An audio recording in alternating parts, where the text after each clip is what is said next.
Listen closely, brothers and sisters, for what happened on the 12th of September 2025 in the land of Burkina Faso was not just a ceremony. It was an earthquake in history. In the beating heart of West Africa, a young soldier of only 37 years, Captain Ibrahim Traoré, stood tall beneath the burning Sahel sun. And with a steady voice and unshaken resolve, he handed over 764 machines of steel, engines of progress, to every corner of his country. No begging bowl was lifted. No Western bank dictated the terms. No colonizer's hand pulled the strings. This was wealth dug from African soil, transformed by African hands and returned to the African people. And it is sending shivers down the spines of those who built their empires on our chains. But pause a moment.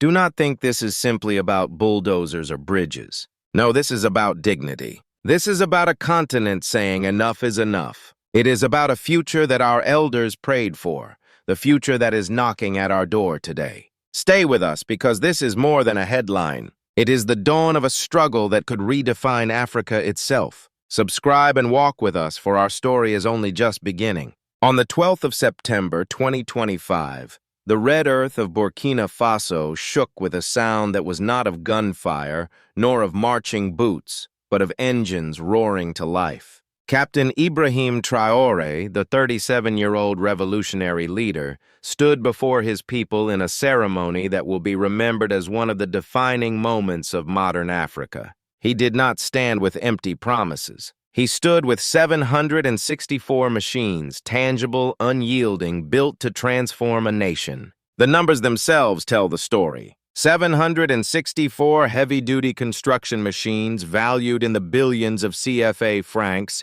dispatched not only to the capital but to every region of the country. This was not a showcase for foreign dignitaries, not a staged photograph for Western approval. This was the redistribution of power, steel and diesel replacing dependency and despair. Among the machines were 124x4 pickup trucks, designed to endure the unforgiving Sahel landscape. Over 80 concrete mixers, their drums ready to pour the foundations of hospitals, schools, and bridges. Crane trucks, towering like steel giants, built to lift both iron beams and the collective hopes of a people who have waited too long for dignity. Graders and bulldozers slicing through the uneven terrain, carving out highways where once there were only narrow paths. Dump trucks and haulers, ready to carry sand and stone from Burkina's own quarries to construction sites across the land. And in a vision that stretched beyond daylight, mobile projectors to illuminate the night so that building could continue long after the sun had set. But the machines were not merely machines. They were symbols. For too long, Africa has been shown bulldozers delivered with fanfare by foreign donors, only for those machines to rust away after the ribbon cutting. Too long have villagers watched road projects abandoned once aid contracts expired, leaving behind half-built stretches of tarmac swallowed by weeds. Too long have governments signed IMF agreements that paved the way for debt, not for development. Traoré's gesture was something different. He was not begging in Paris nor kneeling in Washington. Instead, he was pointing to Burkina Faso's own soil. He had already nationalized gold mines, reclaimed resources that once slipped into the hands of multinationals for pennies on the dollar. One such mine, worth $300 million, was taken back for only $80 million. With that reclaimed wealth, he purchased machines that would now generate thousands of kilometers of road every year, between 3,000 and 5,000 kilometers, a figure so staggering that it demands a pause. Imagine it. A farmer in Dori loading millet onto a cart, no longer losing half the harvest to the craters of impassable roads. A mother in Boromo reaching a clinic before her child's fever burns too high. Young men in Fada and Gorma driving graders, young women in Koudougou managing construction sites, each of them part of a future they can build with their own hands. This was not simply infrastructure, this was identity, the shaping of a new Burkina Faso, one that refuses to accept the fate of dependency. And what made this moment even more seismic was the declaration that it was only the beginning. The 764 machines were the second batch. 3 more deliveries were already planned, each one reinforcing the message. Burkina Faso is no longer waiting for permission to rise. The announcement reverberated far beyond Ouagadougou. Across Africa, from Dakar to Dar es Salaam, leaders accustomed to foreign aid packages watched with unease. For Traore had done what many feared to attempt. He had shown that a nation could take control of its resources and direct them towards its people. For every kilometer of road laid, every bridge erected, every child able to reach a school, there was a silent rebuke to the systems of dependency that have strangled Africa for generations. Yet beneath the cheers and the steel, there was also an unspoken truth. These machines were not only for roads. They were weapons in a battle far older and far deeper, the battle for self-determination. And in that moment, the world began to ask, if Burkina Faso could do this, what would stop the rest of Africa from following? The handover of 764 machines was not only an act of governance, it was theater, symbolism, and defiance all at once. Picture the scene. Captain Ibrahim Traoré, clad in his signature beret, standing before thousands. His presence was calm, deliberate, almost understated.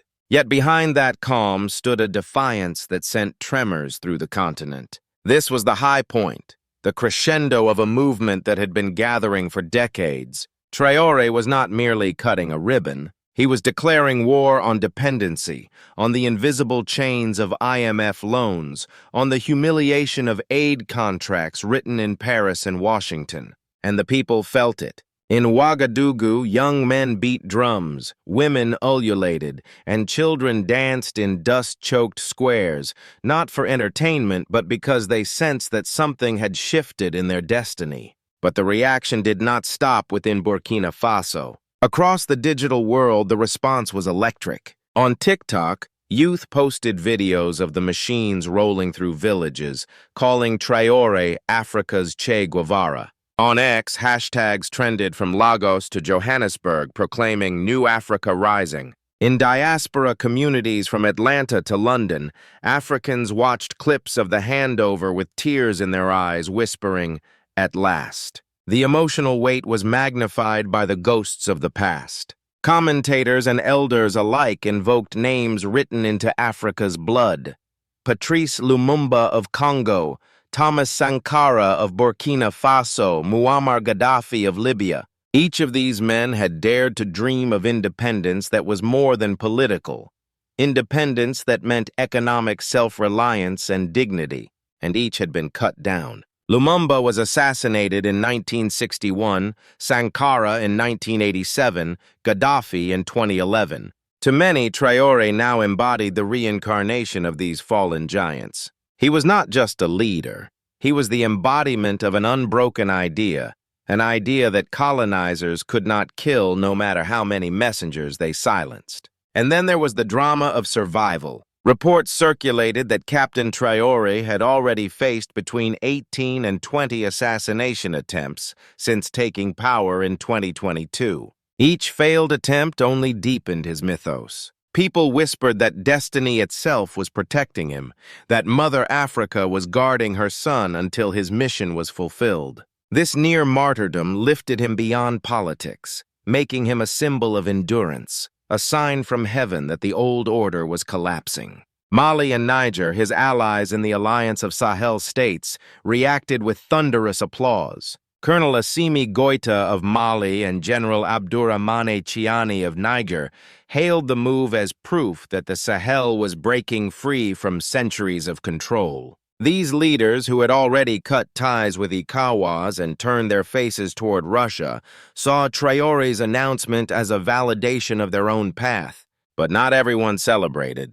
In ivory towers across Africa, presidents who had long depended on Western aid shifted uncomfortably in their chairs. In Abuja, in Accra, in Nairobi, leaders who wore imported suits and spoke of development partners felt the walls close in. For if one young man with limited resources could mobilize his nation's wealth for roads, what excuse could they offer for decades of failure? The global press, too, could not ignore it. Some dismissed it as populism. Others warned that Burkina Faso's defiance could provoke retaliation from the great powers. Yet the undeniable fact was that the streets were alive with hope, and hope is a force far more dangerous to the powerful than weapons. The crescendo was not only in the cheering of the people, but in the silence of the elites. Because what Traore had given was not simply machinery, it was imagination. He had made people believe, even if only for a moment, that Africa could rise on its own feet. And when a population believes, no army, no IMF, no foreign government can easily suppress that fire. But as the cheers echoed through Africa, shadows gathered as well, for those who profit from Africa's chains were not about to watch silently. When 764 machines rolled across Burkina Faso, their engines did more than break the silence of dusty fields. They broke the cycle of despair. The immediate consequences were visible to every citizen. Roads once impassable began to open. Farmers who once carried produce on donkey carts across treacherous paths could now load goods onto trucks and reach markets before food rotted in the heat. Mothers in remote villages could seek medical help without praying that the ambulance would sink in the mud. Students, no longer isolated by broken paths, could travel to schools in towns where teachers awaited. The short-term civil impact was unmistakable: connection. Villages long forgotten on colonial maps were suddenly visible, linked not only by roads but by hope. Jobs emerged almost overnight. Young men and women trained to operate graders, bulldozers, and mixers. Mechanics, engineers, and supervisors found work. This was not aid money dripping through corrupt pipelines. It was tangible, direct employment, dignity written in calloused hands and fuel-stained shirts. In the medium term, the political consequences were even more profound. For decades, Africa had been conditioned to believe that development must come through the International Monetary Fund, the World Bank, or development partners. Leaders justified their failures by pointing to the lack of loans or grants. Yet here was Traore proving that with courage and control of resources, a nation could fund its own future. This shook the very foundations of politics, not just in Burkina Faso, but across the continent.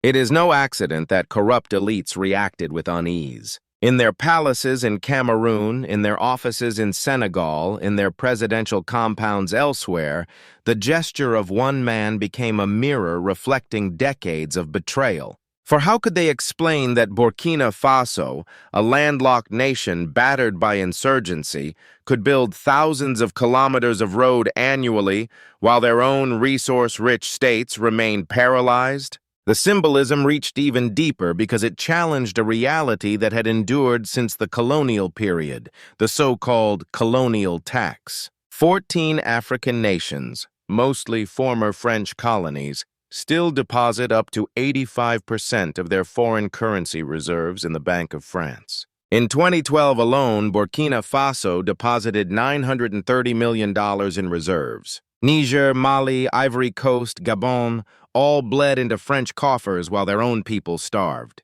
This system has long shackled Africa to its former masters, ensuring dependency. Traore's defiance tore at these invisible chains. Socially, the machines carried another message: dignity. To walk on a road built by one's own government, funded by one's own resources, creates a pride that no foreign aid can buy. A farmer in Koudougou does not merely see asphalt, he sees justice. A mother crossing a bridge near Kaya does not simply see concrete, she sees independence. Dignity becomes infrastructure, and infrastructure becomes a weapon against hopelessness. Politically, this shift also means the people's loyalty is no longer secured by propaganda, but by results. Traore is not just speaking of independence, he is paving it kilometer after kilometer. This tangible difference creates a trust between ruler and people that fragile democracies propped up by donors can never replicate. It is why people cheer him as though he were more than a president. To them, he is a custodian of destiny. Yet with these civil and political victories comes a dangerous question. Can a revolution survive without protection? For history teaches us that when Africa rises, external forces strike back. Lumumba, Sankara, and Gaddafi paid with their lives. Many Africans have resigned themselves to believing that any leader who dares to break with the West signs his own death warrant. And so the roads, the jobs, the pride, all of it stands vulnerable to sabotage, coups, and assassination attempts. Still, the people dare to hope. And hope, once ignited, is not easily extinguished. The very existence of these machines roaring in the Sahel is proof that anti-colonial Africa is not a slogan but a living reality, grinding through soil and stone, laying foundations that could last for generations. So I must ask you, brothers and sisters watching today, if you believe that this is the kind of leadership Africa has needed all along, what would you say to Captain Traore? Would you stand behind him and behind the dream he represents? Share your thoughts in the comments below, for history is not written by the powerful alone. It is written by those who bear witness. But roads and bridges are only the beginning. Beyond the dust of construction lies the storm of geopolitics, where greater powers are already moving their pieces. No revolution unfolds in silence. The roar of 764 engines in Burkina Faso was heard not only in Ouagadougou, but in the corridors of Washington, Paris, Brussels, and Moscow. The world, once content to treat Africa as a pawn, was now forced to acknowledge a player moving of its own accord. In the United States, the reaction was swift. General Michael Langley, commander of AFRICOM, identified Ibrahim Traoré as a destabilizing figure, a man who could inspire resistance across the continent. To American strategists, a Burkina Faso breaking free from the grip of Western institutions was not merely a local issue, it was a challenge to the very architecture of global power. For decades, the United States positioned itself as Africa's partner, but always with conditionality.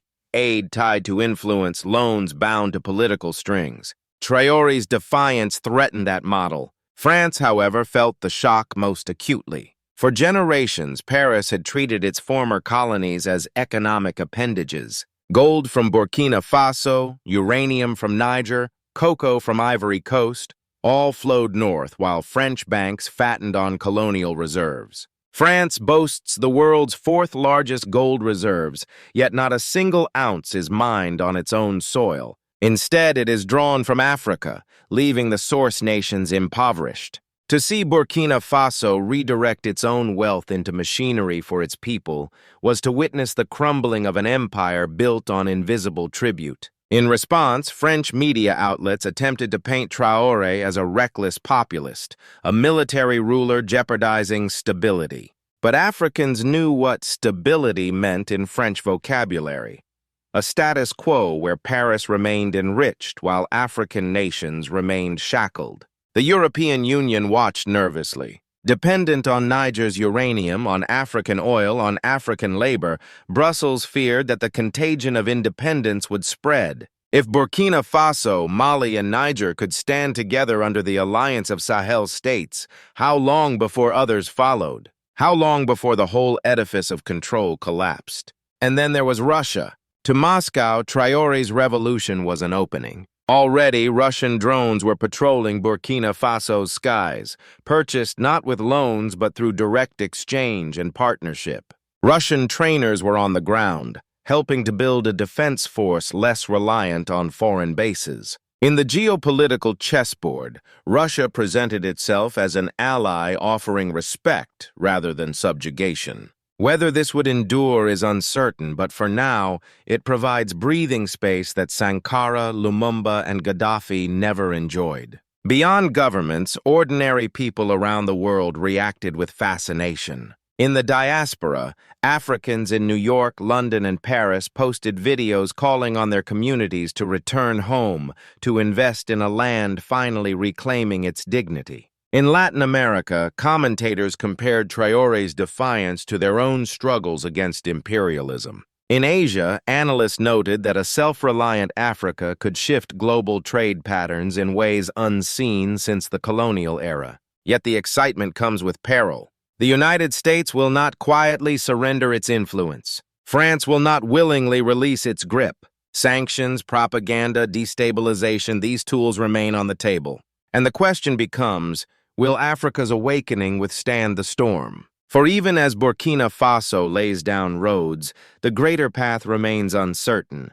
Will Africa's future be written by others, or will it be forged by her own hands? The machines now scattered across Burkina Faso are more than tools. They are symbols of choice. And choices once made define the road a nation will travel. For Captain Ibrahim Traoré and his people, the next steps are filled with both promise and peril. The most immediate future lies in the alliance of Sahel states, where Burkina Faso, Mali, and Niger have bound themselves together in defiance of old powers. By coordinating security, sharing intelligence, and aligning their economies, they hope to create a shield strong enough to withstand external pressure. Already, Ouagadougou has become the hub of this alliance, a place where strategies are drawn and destinies reshaped. If this experiment succeeds, it may inspire a wider Pan-African movement, one no longer content with rhetoric but rooted in practical cooperation. The opportunities are immense. Imagine a Sahel where roads link not just villages to markets but entire nations to each other. Imagine gold from Burkina, uranium from Niger, and agriculture from Mali flowing into regional industries that employ Africans rather than enriching Paris or Brussels. Imagine schools funded by African revenues, not Western aid. This is the vision of a renaissance, an African development driven by self-belief rather than dependency. But with opportunity comes risk. History warns us that every African leader who has dared to chart an independent path has faced sabotage. Sanctions can choke trade. Media campaigns can distort reality. Coups can be engineered. And assassinations, already attempted against Traore nearly 20 times, remain a haunting possibility. The dream of independence may yet be tested by fire. And then there is the question of unity. Can Africa truly act as one? Can leaders accustomed to dividing resources for their own palaces be persuaded to join a collective struggle? Can old rivalries between nations be laid to rest in favor of a continental vision? These are the challenges that stand before us. For ordinary Africans, the choice is equally profound. Will the diaspora remain spectators, or will they return, invest, and defend the land of their ancestors? Will citizens continue to demand dignity, or will they be lulled once again into silence by promises from abroad? The road ahead will not be smooth, but perhaps that is fitting, for smooth roads are not built without bulldozers. The future of Burkina Faso and of Africa itself now hangs in a delicate balance. If Traore and his allies succeed, the continent may step into an age where anti-colonial Africa is not only a memory of resistance but a daily reality. If they fail, the old order will tighten its grip once more, and a generation's hope may crumble into dust. And so, as the dust of construction settles, one question remains. Will Africa walk this road together, or will she stumble once more into the traps of yesterday? Brothers and sisters, we have walked through a story of steel and spirit, of engines and endurance. What happened in Burkina Faso on the 12th of September 2025 was not only the delivery of 764 machines. It was the unveiling of a vision where Africa is no longer defined by loans and handouts, but by her own sweat, her own soil, and her own strength. Captain Ibrahim Traoré, whether history crowns him a hero or a martyr, has already carved his name into the story of our continent. For he has reminded us that freedom is not given, it is taken, built, and defended. He has shown us that roads and bridges can be more than infrastructure. They can be declarations. They can be battle lines in the fight for dignity. We must not forget what is at stake. For generations, Africa's wealth has built empires elsewhere while our children walked barefoot on broken paths. But now, from Ouagadougou to Niamey, from Bamako to beyond, a message rings clear. Africa can rise. Not through dependency, but through determination. Not through begging, but through building. This is what anti-colonial Africa looks like in the 21st century. Not merely speeches or slogans, but bulldozers in motion, concrete laid, dreams realized. And yet let us be sober. Threats remain. Powers that have feasted on Africa's resources will not step aside willingly. But neither will Africa kneel willingly again. The machines moving through Burkina Faso are more than engines of progress. They are engines of resistance. They prove that an African development rooted in sovereignty is possible, that we need not bow to IMF conditions or colonial taxes disguised as cooperation. So, my brothers and sisters, I ask you, does this story stir something inside you? Does it remind you that our ancestors' blood was not spilled in vain, that our elders' prayers still echo in the wind? If so, do not scroll away in silence. Raise your voice, share this message. Like, subscribe, and stand with us. For history was muted too long, and now it is our time to speak our future aloud. Comment your conviction below. New Africa, Africa rise. It is time for Africa. Let the world see that we are awake, united, and unashamed. Because the dawn of a new era is here, and this dawn is written in our own hands.